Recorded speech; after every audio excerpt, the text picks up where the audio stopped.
અમારા શહેરમાં એક રેશમા રહે છે. આ નામ એક વૈશ્યાનું છે. તેને ચોદવા માટે અમારા શહેરમાં યુવાનોની લાઈન લાગે છે. તે ખૂબ જ રૂપાળી છે. નહીં પણ તેને ચોદવાનું નક્કી કર્યું અને તેની પાસેથી સમય લઈને તેના ઘરે ગયો. ત્યાં પહોંચતા જ તેણીએ મારું સ્વાગત તેના ખૂબસૂરત હાથોને મારા ચહેરા પર ફેરવીને મારા બંને ગાલો પર અને મારા હોઠ પર ચુંબનો આપ્યા.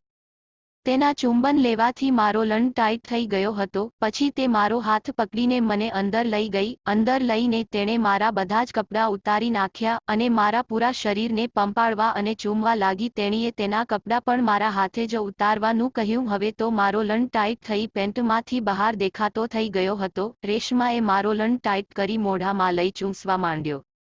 પછી તેણીએ મારા લણને હાથમાં લઈને હલાવવા માંડ્યો. ખૂબ જ ટાઈટ કરીને તેની ચૂંટમાં ભરાવી દીધો. મેં તેને જોરથી ચોદવા માંડી. મને મજા આવી રહી હતી. તેની ચૂંટ કડક હતી પણ મારો લંડ લઈને તે કડક ચૂંટ ફાટી ગઈ. પણ મારો લંડ હજુ ધરાયો ન હોય. રેશમાએ મને કહ્યું કે મેં હજુ સુધી કોઈ ગ્રાહકને ગાંડ મારવા આપી નથી, પણ જો તારી ઈચ્છા હોય તો તું મારી ગાંડ મારી લે.